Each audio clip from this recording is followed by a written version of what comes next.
আমরা গতদিন of study থেকে মাত্র 3টে এসিকিউ করেছিলাম, আজকে আরো 5টা করতে যাচ্ছি। Very very important. তো কথা না বাড়িয়ে চলো আমরা সরাসরি এসিকিউতে চলে যাই। First SCQ, question number 1, how does studies serve for ability. How does কিভাবে স্টাডিজ তো আমরা পড়ছি, অফ স্টাডিজ পড়ছি, কিভাবে স্টাডিজ সার্ভ করে অ্যাবিলিটি, দক্ষতা, ক্ষমতা, যোগ্যতা, সামর্থ্য, এইগুলো কিভাবে স্টাডিজ আমাদেরকে সার্ভ করে, এটাই হচ্ছে কোশ্চেন। অথবা এই কোশ্চেনটা অন্যভাবেও আসতে পারে, what does bacon mean. What does কি বেকন মিন অর্থ করতে চাইছেন বা বোঝাতে চাইছেন, টু সাজেস্ট প্রস্তাব করে, বাই সেইং বলে, studies serve for ability, studies serve করে অ্যাবিলিটি, সেটা কিভাবে বেকন আমাদেরকে সাজেস্ট করছে বা বোঝাতে চাইছে বা কি অর্থ করতে চাইছে, এইটা গেল কোশ্চেন। টেক্সটে কি লেখা আছে একবার আমরা একটু দেখে নেবো। হ্যাঁ, টেক্সটে কি আছে এই বিষয়ে, তারপরে আমরা উত্তরে যাচ্ছি। চলো, টেক্সটের সেকেন্ড লাইন দেখো, their chief use for delight is in privateness and retiring, এইটা একটা গেল। ফর অর্নামেন্ট হিসেবে এটা গেল। ইজ ইন ডিসকোর্স, এই পর্যন্ত গেল। তারপরে দেখো, অ্যান্ড ফর অ্যাবিলিটি, তাহলে স্টাডি সার্ভ ফর অ্যাবিলিটি, দেখো স্টাডি সার্ভ ফর অ্যাবিলিটি এই যে আসছে, তাহলে ফর অ্যাবিলিটি, অ্যাবিলিটি কিসের অ্যাবিলিটি দেয়, ইজ ইন দ্য জাজমেন্টের অ্যাবিলিটি দেয়, অ্যান্ড ডিসপোজিশন অফ বিজনেস, কিভাবে ডিসপোজিশন করতে হয় বিজনেস, সেই অ্যাবিলিটি আমাদের প্রদান করে। বোঝা গেল তাহলে বেকান কি বলতে চেয়েছেন বা কি বোঝাতে চেয়েছেন। এইবার আমরা উত্তরটা করে নেব। চলো উত্তর দেখি।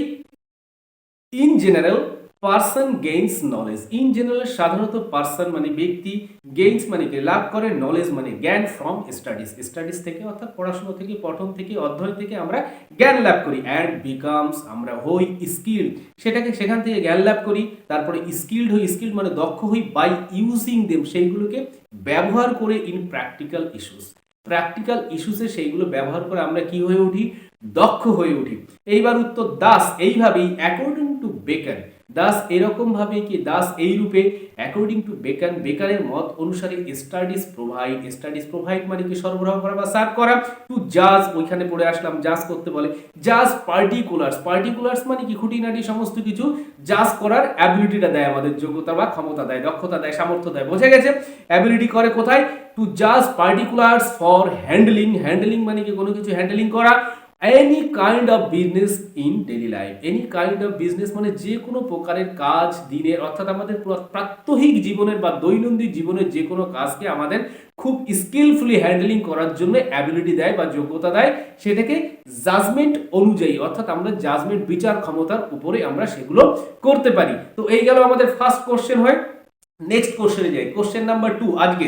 অ্যাকর্ডিং টু বেকানের মত অনুযায়ী কি, what is the difference, what is কি হয়, দ্য ডিফারেন্স মানে পার্থক্য আমরা জানি, বিটুইন অ্যান এক্সপার্ট একজন দক্ষ ব্যক্তি, অ্যান্ড এ লার্ন পারসন একজন লার্ন মানে শিক্ষিত বা জ্ঞানী ব্যক্তি, শিক্ষিত বা অধ্যয়ন করা যাদেরকে আমরা লার্ন বলি, তাই তো, লার্ন ব্যক্তি একজন শিক্ষিত ব্যক্তি বা যিনি অধ্যয়ন করে স্টাডিজ করে খুব লার্ন হয়েছেন, স্কলার হয়েছেন, তার মধ্যে আর একজন এক্সপার্টের মধ্যে পার্থক্যটা কি, সেটাই আমাদেরকে বলতে হবে। এই বিষয়ে টেক্সটে কি আছে, বেকন কি বলেছেন সেটা একবার সরাসরি দেখে নি। হ্যাঁ, এটা পাবে একদম তোমাদের টেক্সটের থার্ড লাইনে। দেখো সেখানে আছে ফর এক্সপার্ট মানে দক্ষ ব্যক্তির জন্য কি, মেন ক্যান এক্সিকিউট, তাহলে একজন এক্সপার্ট কি করতে পারে, ক্যান এক্সিকিউট করা মানে কার্য সম্পাদন করাকে এক্সিকিউট করা বলে, তাহলে একজন দক্ষ ব্যক্তি কার্য সম্পাদন করে।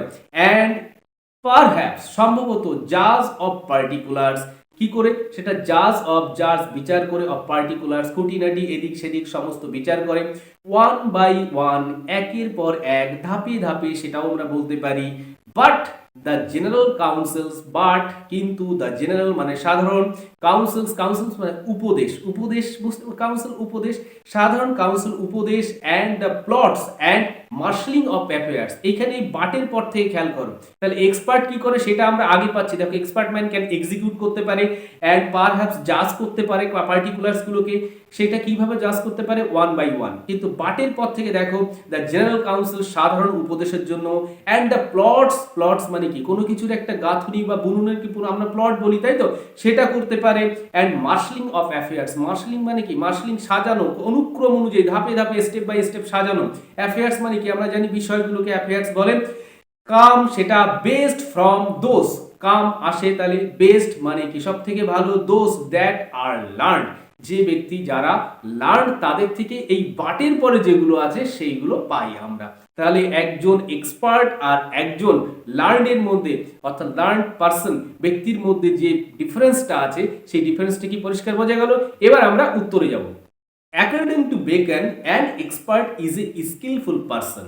According to Bacon, বেকানের মত অনুসারে an expert একজন দক্ষ ব্যক্তি is a একজন হয় skillful person একজন skillful জানি আমরা যে কোনো কিছুতে স্কিল দক্ষতা থাকে যাকে তাকে আমরা skillful person বলি।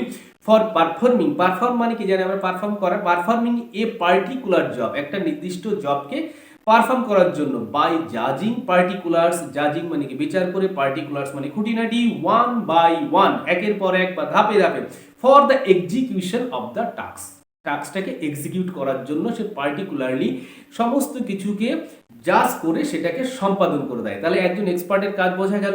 এইবার দেখি but A learn person but কিন্তু এ লার্ন পার্সন একজন লার্ন ব্যক্তি পার্সন ব্যক্তি ইজ এবল মানে সক্ষম বা দক্ষ কি বিষয়ে টু ডিজাইন এ প্লট একটা প্লট ডিজাইনিংয়ে অ্যারেঞ্জ দ্য অ্যাফেয়ার্স বিষয়গুলোকে অ্যারেঞ্জ করার ক্ষেত্রে ইন অর্ডার মানে কি ক্রম অনুযায়ী বা সিকোয়েন্স অনুযায়ী সাজাতে পারে।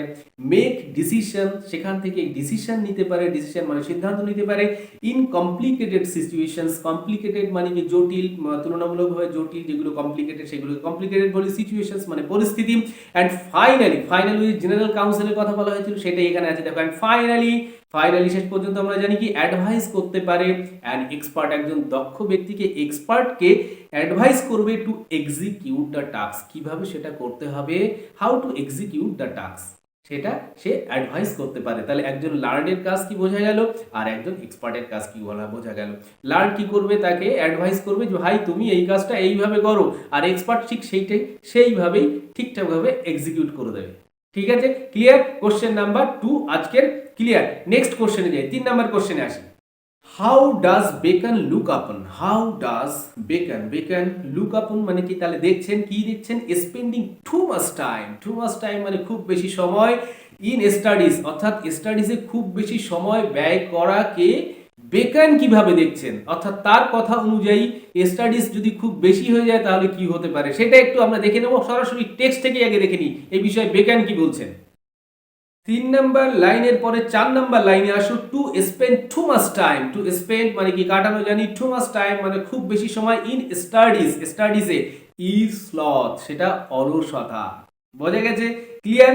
টু ইউজ দেম তাদেরকে ব্যবহার করা too much for ornament too much মানে কি খুব বেশি অর্নামেন্ট মানে আলংকারিক হিসেবে অর্থাৎ অলংকার হিসেবে সেগুলোকে ব্যবহার করা কোথায় অলংকার হিসেবে ব্যবহৃত হতে পারে কথাবার্তা বলার সময় লেখালেখির সময় সেগুলোকে যদি খুব বেশি ব্যবহৃত হয় তাহলে কি হবে ইজ অ্যাফেক্টেশন বলা হচ্ছে।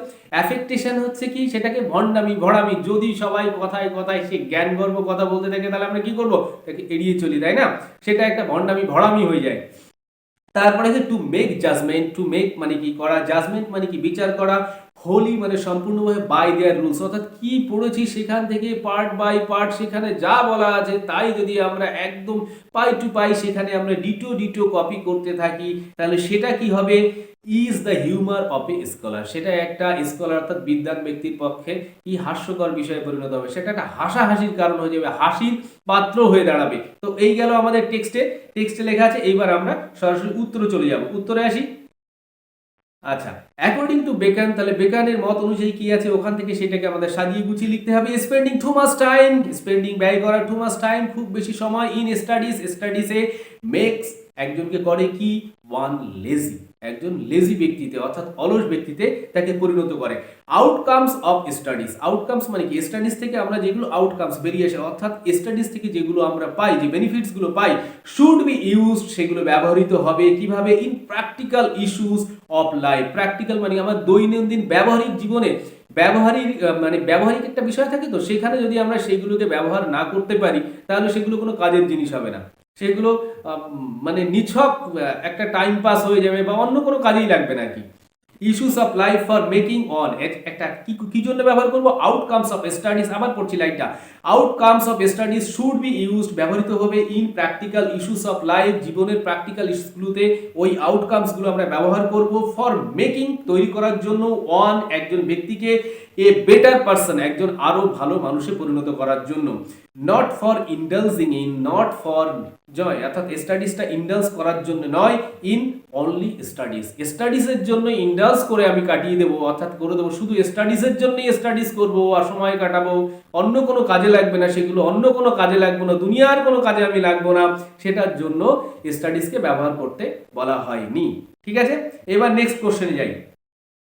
নেক্সট কোশ্চেন অর্থাৎ আজকের আমাদের last question, what is Bacon's opinion, what is কি হয় বেকনস অপিনিয়ন, অর্থাৎ বেকনের ওপিনিয়ন বা মত কি about too much use of studies, about বিষয়ে কি too much use, too much মানে খুব বেশি ইউজ ব্যবহার, অফ স্টাডিজ ফর অর্নামেন্ট, আমরা একটু আগেই পড়ে এসেছি অর্নামেন্ট হিসেবে খুব বেশি ব্যবহৃত হলে সেটা কি হবে সেটা বলতে হবে, তাই তো, ওপিনিয়ন তার মতামতটা কি আছে, বেকনের মতামতটা কি আছে, অ্যান্ড মেকিং জাজমেন্ট, মেকিং মানে করা, জাজমেন্ট মানে বিচার করা, হোলি বাই রুলস, রুলস অনুযায়ী যদি আমরা জাজমেন্ট করতে থাকি তাহলে কি হবে, একটু আগে আমরা পড়ে আসলাম, ঠিক সেটাই আমরা এখানে সাজিয়ে গুছিয়ে আনসার করবো। আনসার, অ্যাকর্ডিং টু বেকন, বেকারের মত অনুযায়ী টু মাস অর্নামেন্টাল ইউজেস, টু মাস মানে খুব বেশি আমরা জানি, অর্নামেন্টাল মানে আলংকারিক জানি আমরা, ইউজেস মানে ব্যবহার, অফ স্টাডিজ, স্টাডিজের too much use of ornamental uses is affectation, affectation মানে তাহলে ভণ্ডামি ভড়ামি হয়ে যাবে, দ্যাট লিডস টু, যেটা লিডস করবে কি to unnatural ways of speaking, unnatural মানে কি অস্বাভাবিক ওয়েজ অফ, তাহলে অস্বাভাবিক কথাবার্তা হয়ে যাবে, সেটা স্বাভাবিক হবে না, শুনতে ভালো শোনা যাবে না,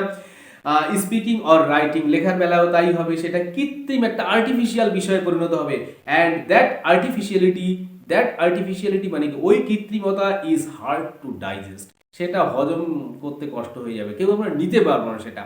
ক্লিয়ার ওই পর্যন্ত?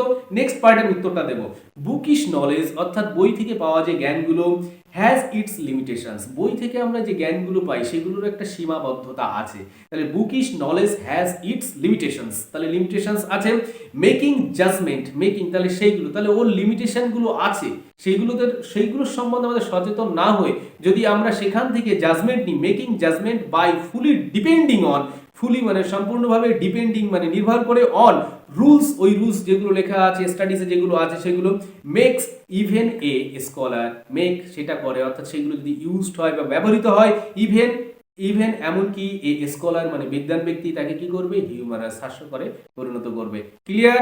আজকের পর্ব এখানেই শেষ হচ্ছে, আশা করি তোমাদের সকলের খুব ভালো লেগেছে, খুব তাড়াতাড়ি হাজির হচ্ছি কোশ্চেন আনসার পর্বের পার্ট 3 নিয়ে, সবাই রেডি থাকো।